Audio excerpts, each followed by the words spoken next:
Good morning, everyone.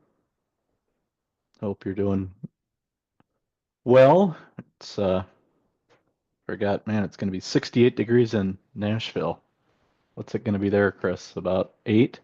It's a lot better than here. No, it's we're in the high 50s this week. So it's Oh, nice and warm in Minnesota. such a heat wave. Yeah. Better than our snowstorm that we got last week. We got some snow last week, so that works. Yeah, that's crazy. I mean, I think it was Monday night. It got down to 28 degrees. I was like, wow.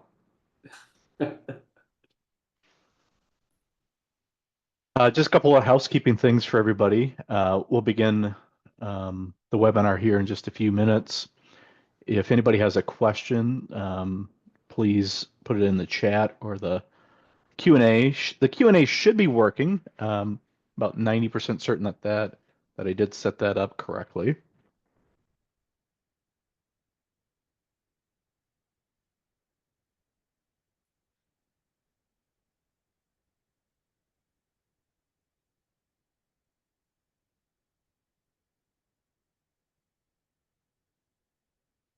It's I think Chris, next week it's going to be 85 here. Nice.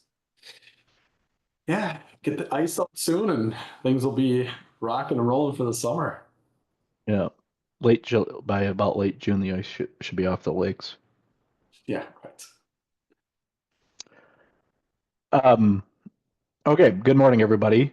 It's about 9 o'clock. We're gonna begin our master class, and a couple of housekeeping things again is there's a Q&A or a chat function. If you have a question throughout, please feel free to put that in the chat. And if we don't answer your question here in the next 30 minutes, we will definitely answer your questions. But what our goal is this morning is to educate, business owners on a couple of things. Really, it's about buy-sell agreements. What are some of the things to look for? How do you get that set up for? How do you make sure it's funded? We're going to talk about the Conley case, and then we're going to talk about, one thing that nobody wants to talk about is how do you protect your business? And for everybody that attends, there'll be a free white paper, and it's basically the seven, reasons business owners should be worried about the Conley Supreme Court case. Um, if you do the QR code, you should be able to hit it right here. And so I'll leave that slide up for just a second. I did test it the other day and it did work. So technology hopefully continues to work. So one of the things that we want to talk about and again, so my name is Dave Tobin, and I've owned Insight Insurance for about 27 years. I've got a guest here today, Chris Steffel. Chris, how long have you owned your company now? About the same as I have.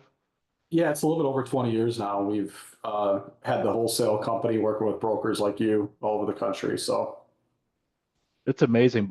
So Chris and I met when we were, I think, 15 years old. It seems like it, and we've definitely gotten to know each other. And so we're gonna, talk about three main things. So we've got, Conley kind of in the middle here. What is Conley? How does the Supreme Court ruling? What does it do with buy-sell agreements, and what can we learn from it? So I kind of want to start out is, Chris, we've got the Conley Supreme Court case, that, it was ruled in June of 2024, but can you give me maybe a minute about what is it, why is it so important, and why should any business owners that are on the line here really care about it? yeah, I think it was a huge wake up call because really when we've done buy sell agreements over the years, which is basically an agreement between the business owners if something was to happen, if they passed away, also disability too, that money would be paid from the insurance to be used to buy the other partner out, the one that had passed away. So it's a way to make that transition easier. And it is definitely, Dave, I mean, I'd say the last, I don't know, 10 years, it's become a really big issue because the value of the businesses have gotten so large. And so, just in simple terms, what the Conley case was is basically the IRS took it to the Supreme Court on this Conley case and basically stated that the insurance no longer would just pass to the business, that it would actually be added to the value of the business based on how kind of everything laid out. Prior to that, I mean, it was just looked at that the insurance would pay and it would not be added to the value of the business. It's just always been the way that's been taken. So, I mean, we have 30, 40 years of, thousands beyond thousands of these that have been written now have to be relooked at or rechanged.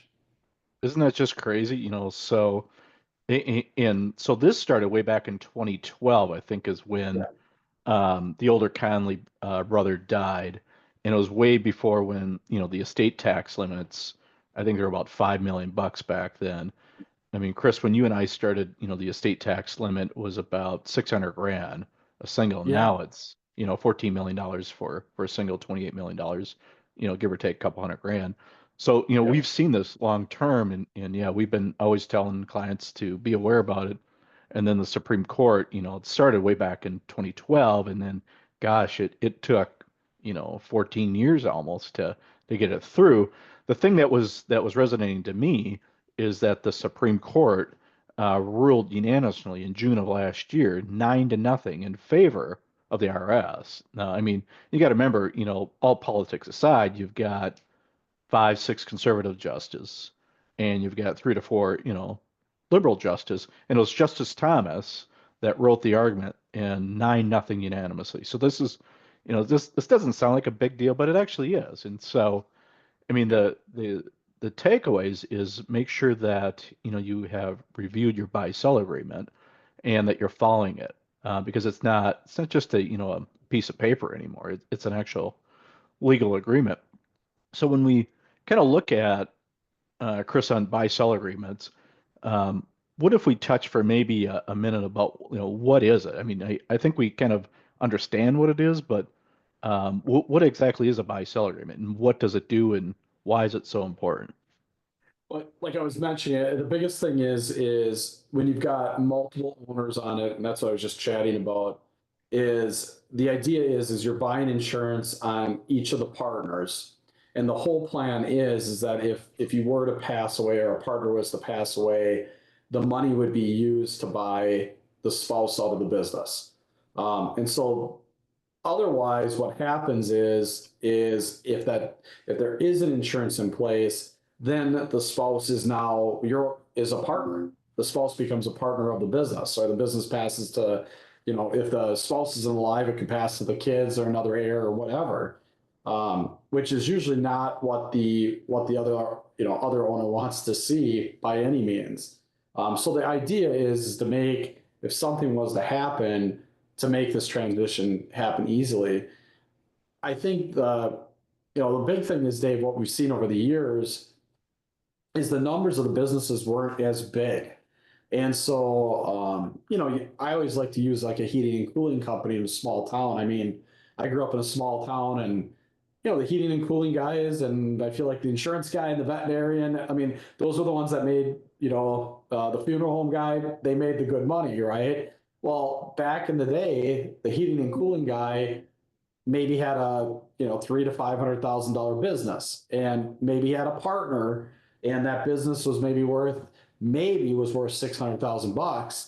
Well, now we fast forward today, and in that small town, that building is worth $2.5 million, and the business is worth 6 to 10 million on it. Yeah, that's insane. I mean, when you start to look at that, there's a prospect that I'm working on west of Nashville here, and it's actually it's an HVAC company. It's about a $10 million company, and there's two owners, and they're talking about the same situation. They've been in business for 5 years, and it started out, with two guys in 50-50 ownership, and the problem is that they haven't bought anything yet, so they haven't funded, the owner's death. So what basically, what we're looking at with them is to, I mean, they can get up to 5 million bucks, to buy out each partner, and that's what they need today. But when you start to look at the way that businesses are growing, is that we're trying to get, extra insurance today while they're younger. I mean, they're kind of older and healthier. And what it does, we start to look at here at an owner's death. So if one of these guys passes away, the widow, the spouse, is going to say, "Hey, how do I get my money?" I mean, there's very few spouses that will want to stay in the business and run the business, or widows at that point. And then you, as a business owner, would you want to be in business with somebody you don't really know that well? And I haven't seen it work out well at all. In fact, there was a case a couple years ago where it went south, is where the owner, one of the owners did pass away, and then unfortunately they didn't have anything really set up, and then the spouse or the widow got into the business, and they ended up having to sell it because the spouse, in a sense, is kind of like a bank.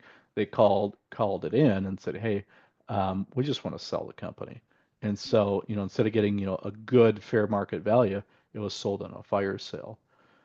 Um, Chris, one of the other things that we get into with these, buy-sell agreements is, they're 20, 30, 50, 100 pages long, and they're all beautifully written. But of every 100 buy-sell agreements that I have reviewed, and I'm not sure if you can relate to this, is that, there's probably 25 to 30 that have, a life insurance policy on it. But there's maybe one or two that have a disability policy.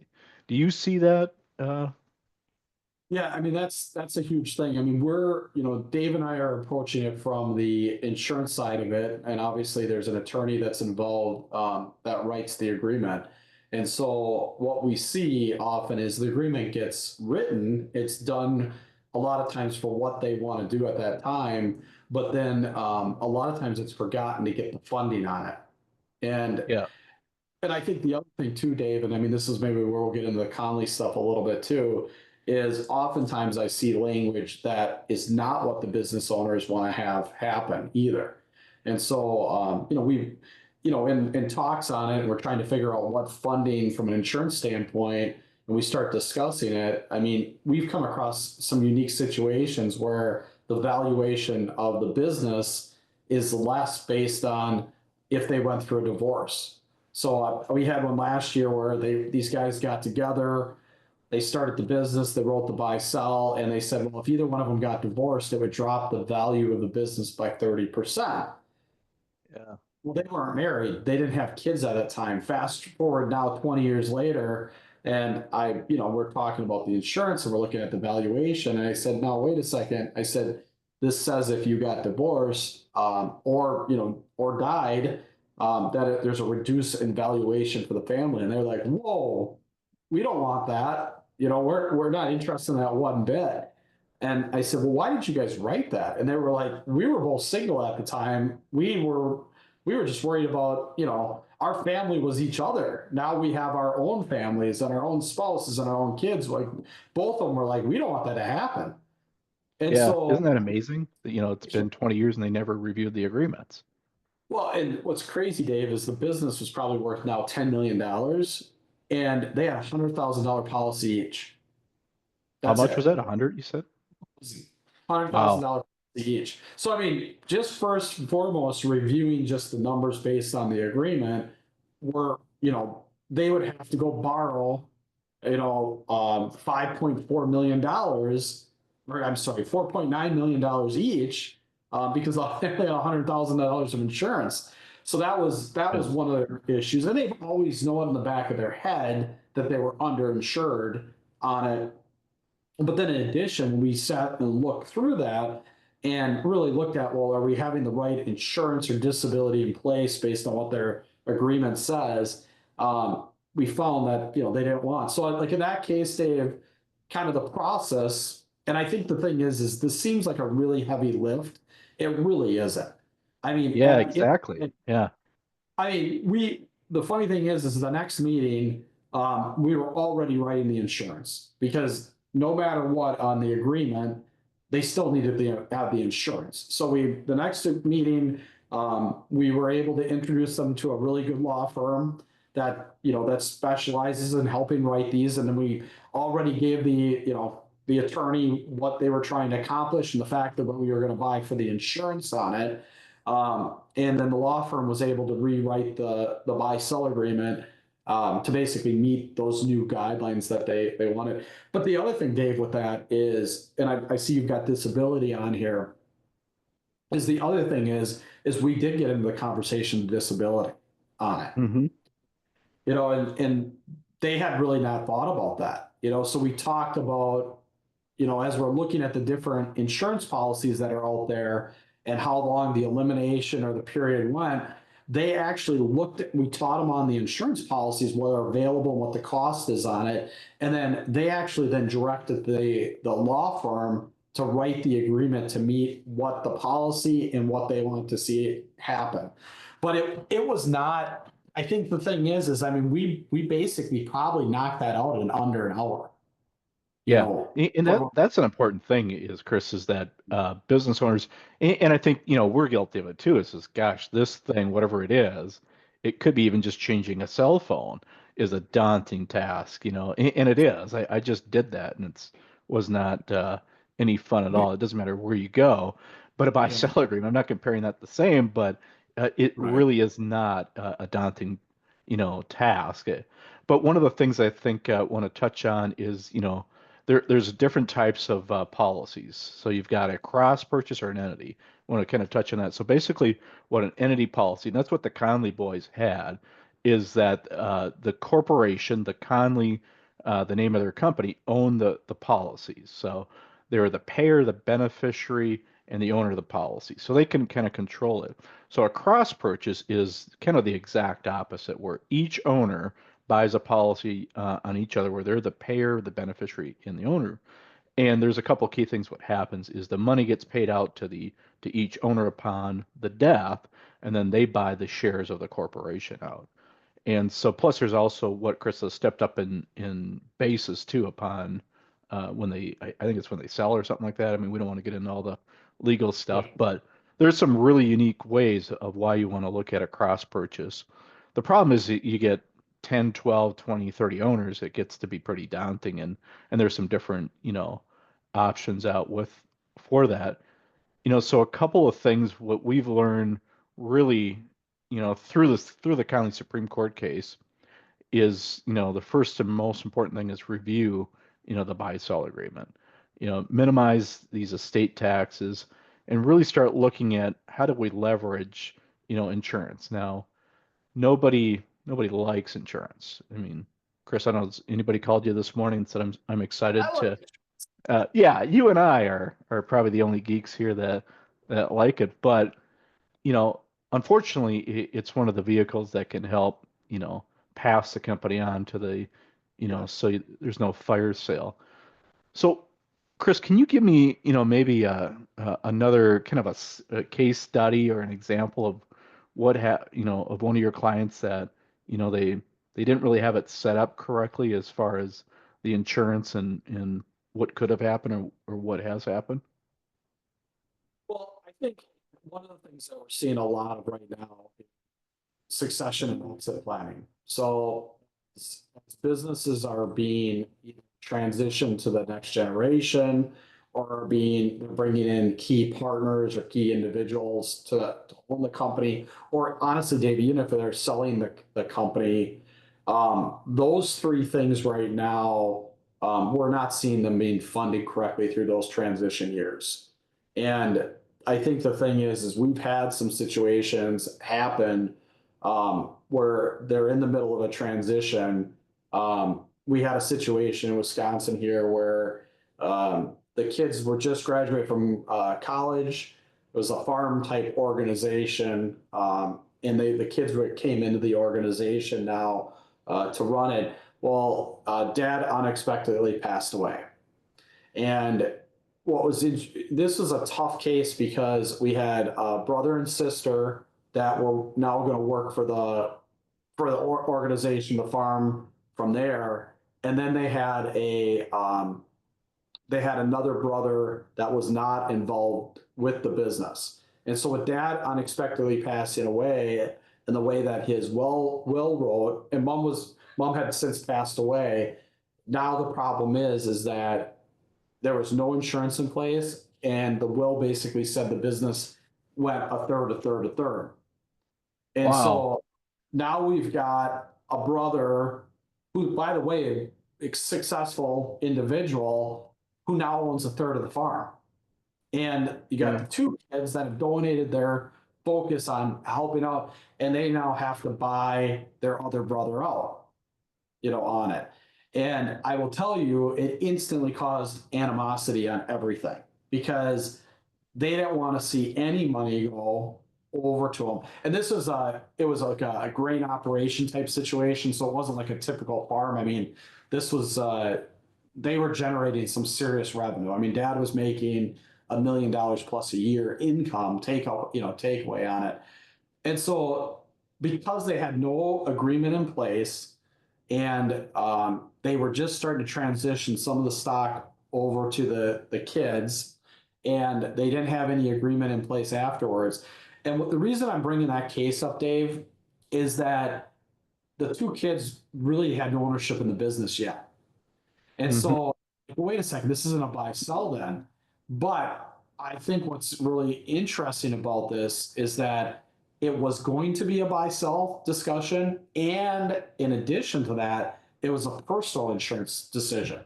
So I think, Dave, you see that when we work on these cases, this isn't just about the business planning. This is about estate tax planning. It's about equalization of the estate if it was to pass on to the kids. Like we don't, and I think that's one thing our industry has done a disservice on is when we talk with a business owner, let's solve all the problems. If we're That's going a to solve, good point. let's look at the estate tax planning. Let's talk about long-term care planning. Let's talk about what the transition looks like. Are there grandkids involved? Those are the things that I'm finding with the business owners that they're trying to figure out. Or let's say they just got bought out. I mean, maybe instead this farm got bought out by a private equity firm, and now the kids Yeah. are going to see what does that all look like? And I think the one thing, just to circle back on the Conley case, the one of the biggest issues is that the value of the insurance got added to the estate value. And so, the other issue is if you live in the great state of Minnesota, there's a state estate tax, or Hmm. Washington or Illinois. So, I mean, it's not a big number. So, like in this case, this family was in Wisconsin, but if they lived in Minnesota, they would have to pay state estate taxes. So Yeah. they're People forget about that. I mean, it can get really, really messy. And so for us, I mean, I enjoy what we do because for us, I feel like we can really simplify this. And I feel like families have a pretty good idea on where they want to head. And sometimes we become counselors on just trying to help them sort through all this stuff. But it's not a lot of heavy lifting between what the law firms and the attorneys are able to do on the agreements, what we're able to do for the insurance. If we can all work together as a team, we can accomplish a lot. And the business owner doesn't have to, we can help guide. I mean, that's the thing, Dave. You and I've had some great families we've helped over the years, just helping guide it. And I think for everybody, yeah. it's like so overwhelming. But anyway, so sorry, I completely spent a lot of time No, on that. but you bring up, there's a family farm in Minnesota, one of our clients. I don't know if you remember about geez, 8, 9 years ago, started working with them, and it was their CPA that introduced me to them. And very similar to what you're talking about, the land is just astronomically what it's worth. But the problem was is that there was, three kids in the family, one boy that's really working on the farm, and then you got Yeah. mom and dad. The other two actually had their own or have their own farm, but they don't do anything. And so mom and dad wants, upon something that happened to them, is the farm to go to the one kid that's working inside of the farm. Not, I mean, so they got to figure, so we were able to figure out, okay, if something happens to mom and dad, how do the other two kids get treated fairly and everything? And so we had to set that up, through an attorney and the CPA to figure out the buyouts. But, the glue that, if there's something that happens to mom and dad, and luckily there nothing has yet, is that there's insurance in force on mom, dad, and the son, and also the son's wife, because when you start to think about generation planning, that's one of the key things. Um, so with that, there was a question that came in a couple seconds ago. It came from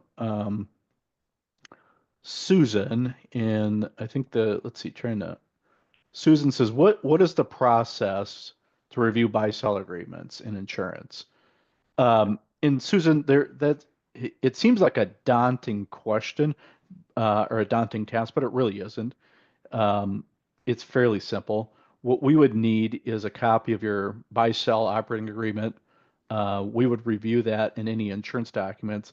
We actually work with a lot of different insurance companies, and for no cost, they will actually review those documents. And then so we would make suggestions based upon their recommendations, sit down with yourself and hopefully your CPA or attorney, really talk about it because our goal is to make sure that everything is set up properly, your buy-sell agreement, your estate planning, and make sure that the Conley case doesn't get into the middle of it. Because the Conley case is really starting to get more and more. Um, so a couple of things is what do we do next? We're kind of coming up here on 25 minutes. We want to be respectful of everybody's time. Is unfortunately is that we're going to have to adapt to the Conley Supreme Court case. I mean, right, Chris? There isn't, with it Yeah. being 9-0 unanimously, it's probably not coming back. Um, and then really, again, review your buy-sell agreements, review your life and disability insurance, make sure it's set up properly. Should the corporation own it, or should it be, owned by each business owner? And then give us a call. And again, in about 15 minutes, is what we kind of think initially is to really keep it short and simple and understand what the challenges are. Um, let's see, there was, oh, yep, and make sure that if you scan this QR code right here, and you'll get the bonus, the 7 reasons the County Supreme Court case is a wake up. But as we were just talking, there was a question that came in a little bit ago, and I missed it. But it was from Corey, and let's see, the question, Chris, is how do I make sure that my business own insurance, and I assume that he's meaning life insurance, won't be part of his estate. Yeah, I think the biggest thing is on that is we can look at moving it to a cross purchase, changing ownership on that. But a lot of times it's reviewing everything, how it's structured and how it's set up on it. Usually we're seeing going from an entity purchase to a cross purchase can offset some of that part of it. But the best thing to do is really review you and your situation and see how it's set up, because sometimes there's ways we can go about it a little bit differently or structured differently then. Yeah, yeah, that is so true. So I think if we had to summarize this up is in basically 2 or 3 sentences, I think the most important thing is make sure of what you think you know is true. And Yeah. one of the ways of doing that is to first review the buy-sell agreements. Secondly, is make sure your insurance is set up. And third, make sure that, that you actually have enough insurance. Like in the case that you're talking about is, they had 100 grand, but they're only 4.9 million short. I mean, that's not a small amount. That's a big Mhm. amount. One of the Yeah. things that I've seen, Chris, is that everybody thinks that, hey, if I die, I'll call up my banker Bob, and he'll give me the money. It doesn't really work that way because you just lost half your assets. You just lost your Well, business and the partner. man, Dave, I mean, that's the problem is when you look at the partners, it's hard for a lender to look at it and say, well, you just lost one of your biggest employees or main people at the company. How are you going to make that difference up? So we just find that lenders don't want to necessarily borrow money at the time in that situation. Yeah, what's the old saying is that when you don't need money, they'll give you money all day long, but when you need money, it's Yeah, hard to get out. that's Um, true. So yeah, 100%. Chris, any final thoughts here before we kind of wrap this up? Well, I think the one thing is I've been in the industry a long time. The fact that we have a number of insurance carriers willing to review these and give suggestions, you can get a lot of work done on these for no cost at all, which makes light work for us, Dave, and light work for the law firm or attorney you're working with to rewrite these. So, I guess I'm streaming from the treetops right now that if you've got an agreement to review, get it over to us to get to the insurance carriers. I've just never seen where they've offered such an amazing service to review and give suggestions. And I mean, and like I said, I mean, by them doing that, it really makes it easy for you to have the discussion with us and with the law firms you work with that could rewrite these. So, and if you don't have a law firm, I mean, we work with a number of different attorneys, and a lot of times we'll explain what we're trying to accomplish, so we can make that easy as well. Yeah. Well, sounds good. We appreciate everybody's time and have a great rest of the day. Thanks, Dave, for having me. Appreciate it. Have a good Thanks, one. Chris.